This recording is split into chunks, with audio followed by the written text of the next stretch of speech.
Assalamualaikum warahmatullahi wabarakatuh. Ila hadratin nabiyina sayyidina Muhammadin sallallahu alaihi wasallam wa ala alihi wa azwajihi wa dzurriyyatihi wa li jami'il muslimin wal muslimat wal mu'minina wal mu'minat. Sayyidillahumul Fatihah.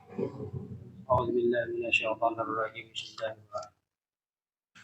Alhamdulillahi rabbil alamin.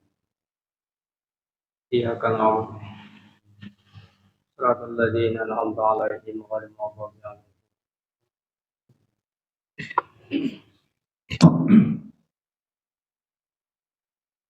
Bismillahirrahmanirrahim.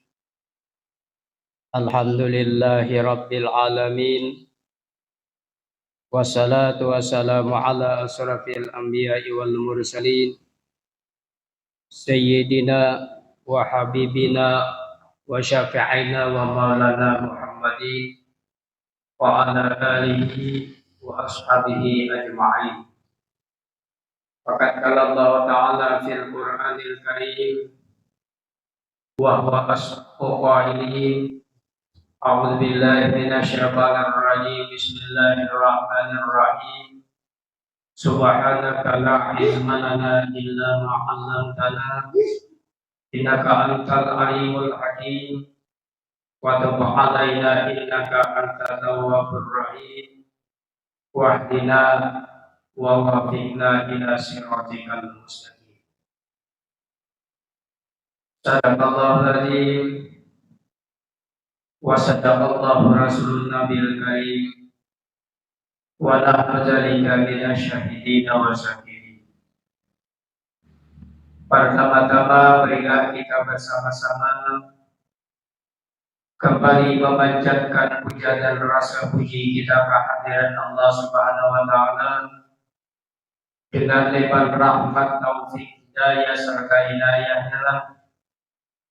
Pada di kesempatan di subuh hari ini kembali kita bersama-sama dalam rangka melaksanakan kegiatan kita yang mana mengisi waktu yang mana di bulan suci Ramadan, dan juga sekaligus kita mengisi waktu-waktu yang sangat berharga dari sisa-sisa umur kita yang ada, dengan harapan kepada Allah akan selalu kita dicurahkan rahmatnya, diberikan hidayahnya, serta diberikan kesehatan, sehat jasmani dan sehat rohani, sehingga kita termasuk semoga dari orang yang mendapatkan kebahagiaan di dalam dunia, lebih-lebih lagi pada di alam akhirat nanti. Amin ya rabbal alamin. Salawat dan salam semoga tercurah dan terlimpah keharibaan junjungan kita Nabi besar Muhammad sallallahu alaihi wasallam, dan juga kepada keluarga-keluarga beliau, sahabat dan sahabat beliau, pengikut-pengikut beliau hingga yaumil qiyamah. Hadirin wal hadirat, keluarga kaum muslimin dan muslimat yang dimuliakan Allah, yang sebagaimana termasuk salah satu daripada awal ibadah, rintangan ibadah adalah salah satunya syaitan. Syaitan adalah merupakan salah satu musuh kita yang sangat nyata, yang wajib harus kita hindari. Innahu lakum aduwwun mubin, bagi kamu adalah musuh yang sangat nyata, kata Allah Subhanahu wa taala. Nah, di mana syaitan laknatullah adalah bahwasanya dia mencari sebanyak-banyaknya umat manusia yang tersesat jalan.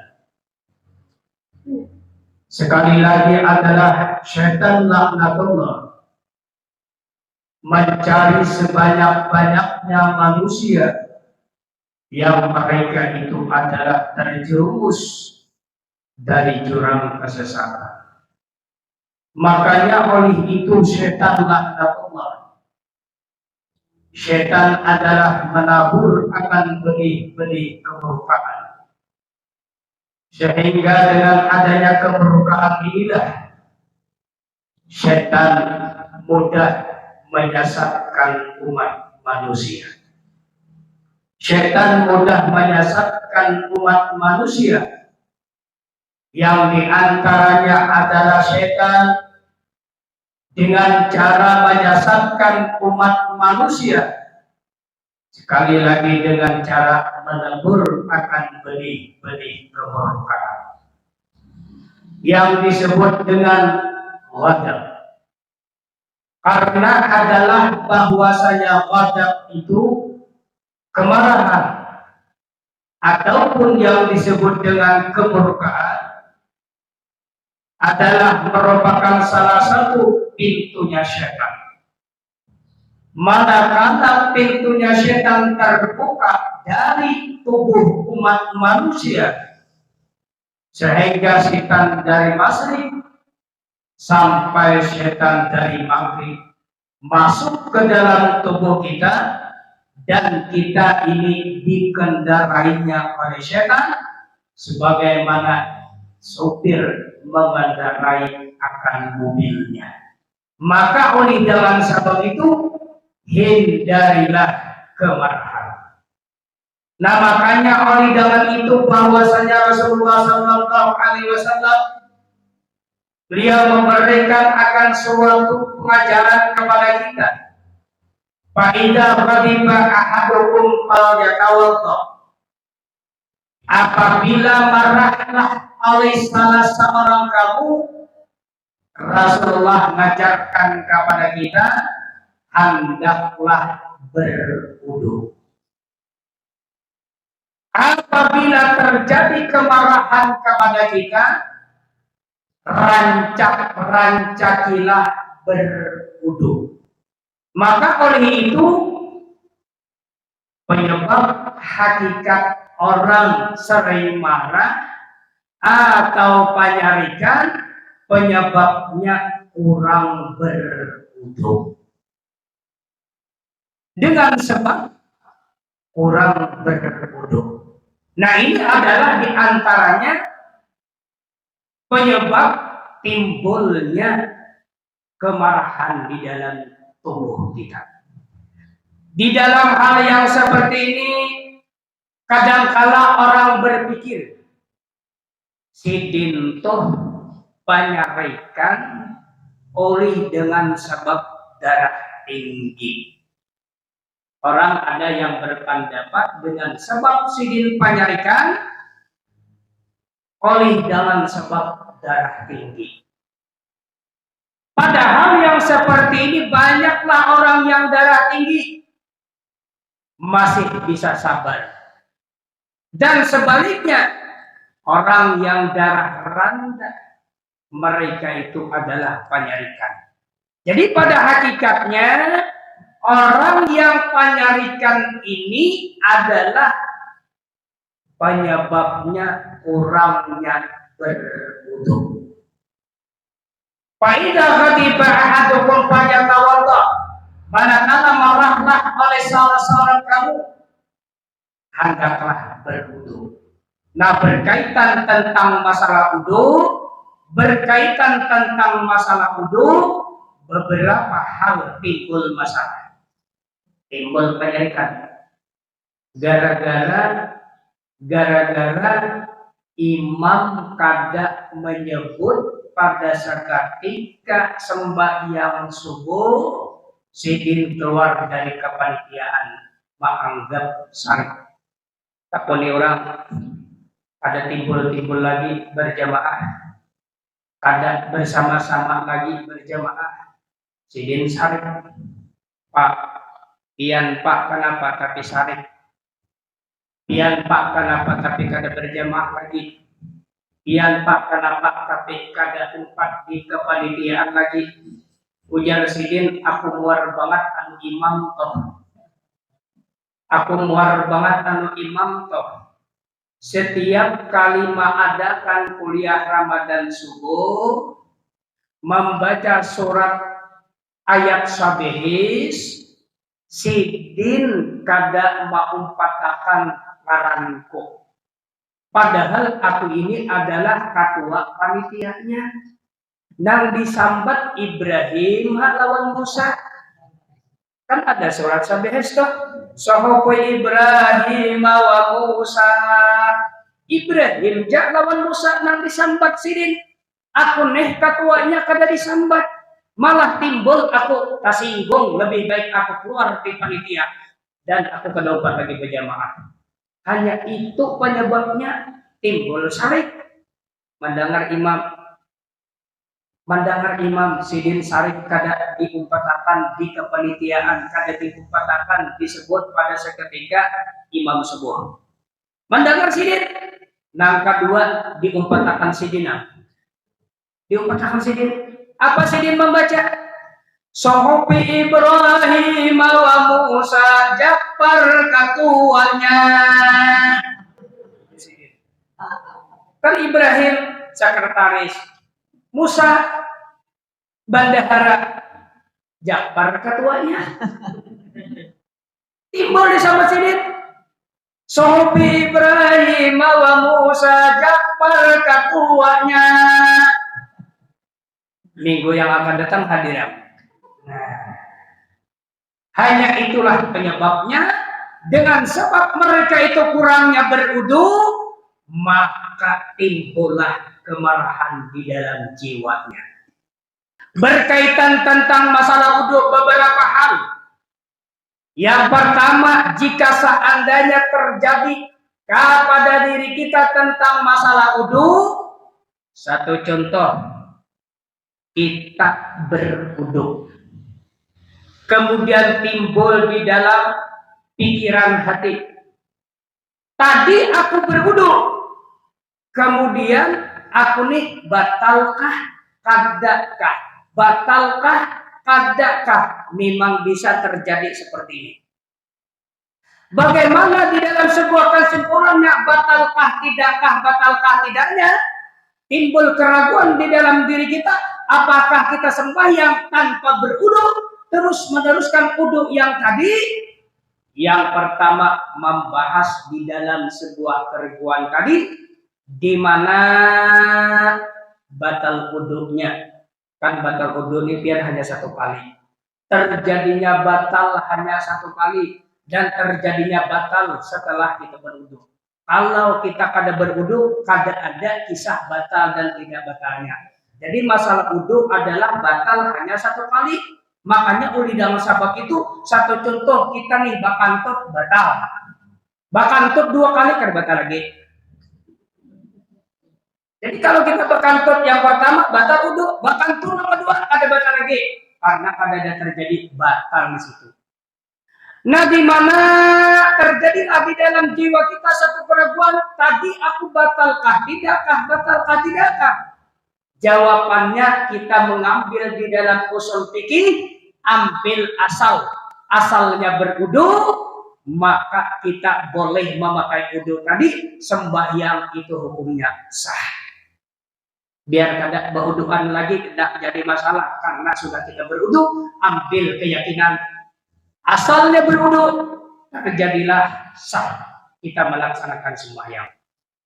Kemudian yang kedua, bahwasanya terjadi lagi di dalam jiwa kita ada satu pemikiran, tadi aku berwudukah tidakkah? Mungkin terjadi karena kebiasaan kita setelah kita mandi, sehabis kita mandi, kita pasti berwudu. Ini jadi satu amalan. Imam mandi berwudu. Tetapi ada terjadi hal semacam ini keraguan. Tadi aku berwudukah kadakah? Ambil asalnya kada berwudu, maka timbul tidak sah melaksanakan sembahyang. Walau kebiasaan baudu, tapi ada keraguan tadi baudukah kadakah, baudukah kadakah, ambil asal di dalam usul fikih, maka hukumnya kada berudu. Pembahasan yang ketiga, jika seandainya keraguan di dalam hati kita tetap. Keraguan di dalam hati kita tetap. Kada bisa meyakinkan, tadi aku batalkah kadakah, batalkah kadakah, batalkah kadakah, tetap ragu. Di mana? Dak malah yaribuk ila malah yaribuk, tinggalkan sesuatu yang meragukan kepada tidak meragukan. Yakinkan dalam satu hati kita, batalakan sama sekali daripada meneruskan daripada hal-hal yang kada yakin. Jadi batalkan. Nah, keraguan tadi dibatalkan. Jadi janganlah kita berudu pada seketika kita di dalam keraguan. Sudah aku beruduhan, tidak bisa dan itu. Karena kita dalam keraguan. Apabila kita berada di dalam keraguan, setan mudah masuk menyeludup ke dalam jiwa kita. Makanya wajar kita sembahyang angkat takbir kayak kumbang garung. Allah. Tapi sinak gitu pada koma Anda punya. Karena setan ada di dalam jiwa kita. Nabi apa caranya? Bagaimana caranya? Batalkan sama sekali. Kayak apa cara? Cara membatalkan mudah. Basingkir sedikit dibuat pisang, japai di saurang. Batalah. Asal jangan dikawan hadang japai. Kalau dikawan buat menjapai pengkawan jangan. Di saurang basingkir dibuat pisang sedikit japai, batal. Nah, itu cara kita menghilangi akan suatu keraguan. Hadirin wal hadirat, keluarga kaum muslimin dan muslimat yang dimuliakan Allah. Kemudian selanjutnya adalah timbul keraguan, timbul kemarahan. Dengan kemarahan inilah terjadi di dalam sampai kepada lingkungan rumah tangga kita. Sampai tak bawa-bawa ke dalam rumah tangga kita. Sarik lawan bini, ikam umanya ay talak 1000. Gara-gara apa? Ini kenyataan biar. Ini kisah nyata nih, di mana gara-gara bini bakantuk di dalam kerambu, timbul bakalahi, siang menalak bini, ditalak ada alang-alang, ikan talak 1000. Datang ada satu warga guru, yang berkata guru, malam tadi anak ulun ditalak oleh nang laki talak 1000, jatuh berapa?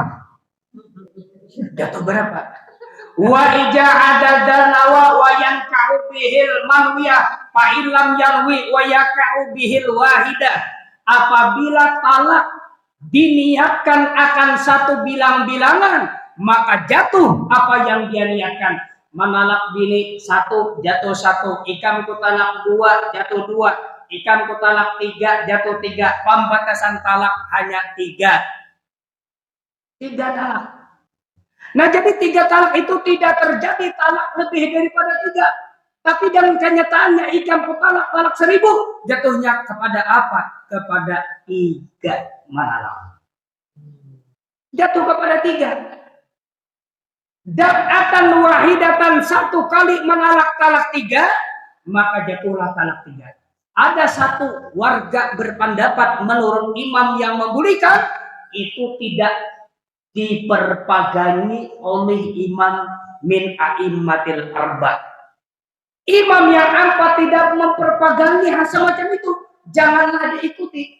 Di antaranya adalah imam yang membolehkan talak 3 itu adalah 1 kali mananah, jatuh 1 kali mananah, itu adalah Ibnu Taimiyah, bahkan memfatwakan hal yang seperti itu dipinjarakan. Jadi kalau ada satu warga yang berpendapat 3 kali manalak jatuh 1, itu tidak benar. Maka apabila terjadi talak manalak, disinilah setan laknatullah mudah. Apa mudahnya? Mudah menjerumuskan akan umat manusia. Dengan cara apa menjerumuskan setan laknatullah? Dengan cara memberikan angan-angan dan tipuan kepada manusia, dibisikinya oleh setan laknatullah. Makanya oleh dalam sebab itu biar ilihitihija bibinian toh bini kita toh talak hakian Iti hija palingkan saminggu 2 minggu bini itu berumas. Bibinian nang balok-balok tuh iti hija alahan pada naginya lagi jam. Nang dipakainya harap-harap sakai kerengkernya popornya nang harap-harap. Ini kadang memakai lagi inya. Nang kadang nang zaman-zaman jadul tuh kadang memakai lagi. Nang kayak Ken-yen sidin kadang memakai. RDL ada memakai, sabun pepaya ada memakai, krem dokter ada memakai, pon ada memakai, sidin memakai marwah sup nang zaman ini, nang peralnya ini marwah sup. Marwah sup. Harganya berapa? Satu paket 350. Bejual kaget kan bejual, cuma umumnya mereka terima itu. Hendak pembersih wajah, membersihkan kulit, asalnya kulit herang, sekarang mengkilap kulit, ditukarkan pulang apa? Dibisikinya oleh setan laknatullah, ujar setan laknatullah, tadi ikan baru ditalak oleh tadi, jangan tinggal diam, toh tolak berapa di muka hadapan toko bakso guyang lidah. Ada di situ orang berjual. Jual apa? Jual alat-alat kecantikan. Namanya apa? Kue. Harganya berapa? Semalam belum empat bini situ menukar. Ulun iringi. Ada kaduitan dia. Ulun iringi 4 menukar. Ulun terponi berapa Pak harganya? Berapa deng harganya?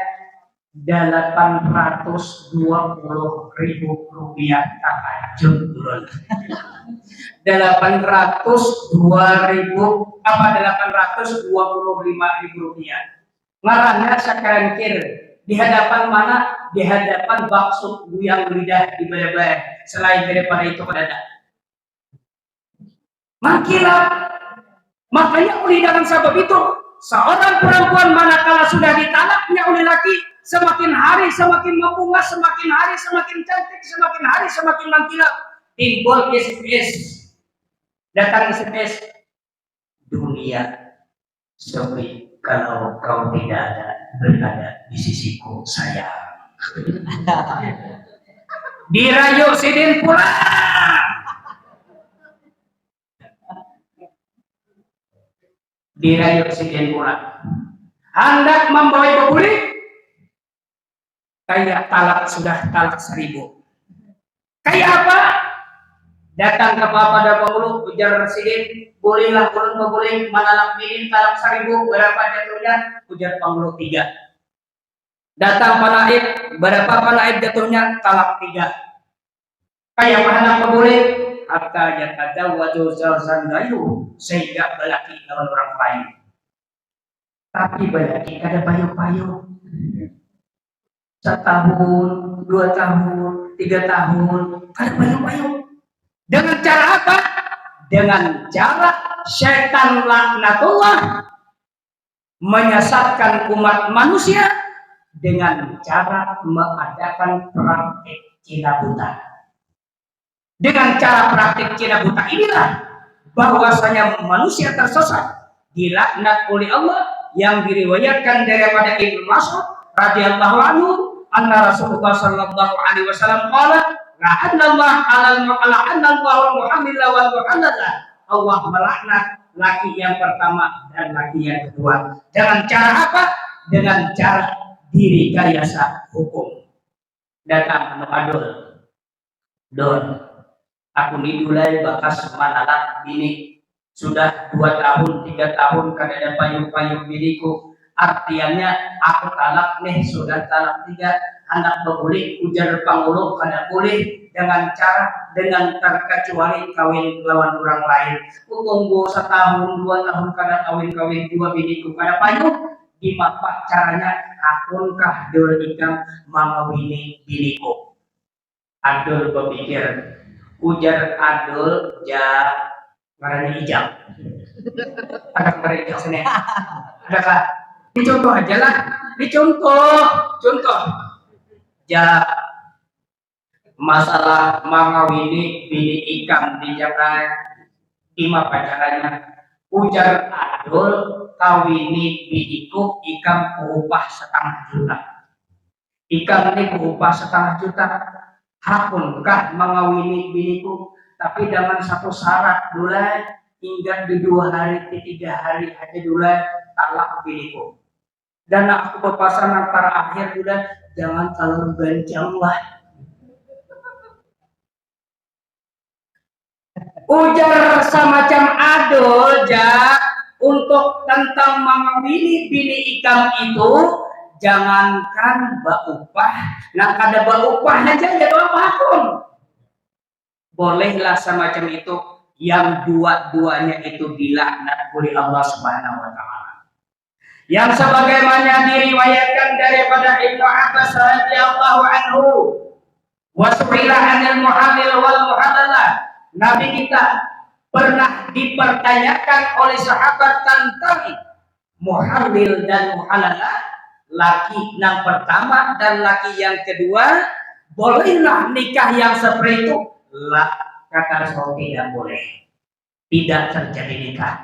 Manakala ada terjadi praktik Cina Buddha di masyarakat kita, disinilah syaitan laknatullah memperbanyak umat manusia berada di atas muka bumi ini dengan anak jinah. Dengan anak jinah inilah manusia banyak tersesat jalan. La nikah roba tidak boleh terjadi nikah dengan terkecuali nikah sungguh-sungguh. Wala dansin dan tidak boleh juga nikah di tipu daya. Wala istizai kitabillahi azza wa jalla dan juga tidak boleh nikah dengan terkecuali bahwasanya benar dan tidak boleh mempermainkan hukum Allah Subhanahu wa taala hatta yatubu aisyatahu sehingga dia merasakan madu persenggamaan. Jadi yang balaki dengan orang lain itu kada boleh direkayasa, kada boleh diolah-olah, kada boleh mempermainkan hukum. Balaki yang kedua benar-benar balaki barulah boleh dengan laki yang pertama. Jika seandainya ada nikah bawaktu, nikah seperti itu, jika yang direkayasa atau nikah mempermainkan hukum, maka tidak boleh terjadi nikah. Hukumnya zina dengan anak zina inilah manusia tersesat jalan. Syaitan laknatullah menyesatkan umat manusia. Nah hadirin wal hadirat keluarga kaum muslimin dan muslimat yang dimuliakan Allah, dengan dua cara inilah syaitan laknatullah di mana menipu daya umat manusia, menyesatkan umat manusia sehingga manusia tersesat jalan. Kira-kira hari ini sudah siang. Cukup sampai di sini yang bisa dapat belum sampaikan. Mudah-mudahan ada berkah dan ada manfaatnya dan mudah-mudahan dapat kita mengamalkan. Usikum wa nafsi Allah. Wassalamualaikum warahmatullahi wabarakatuh.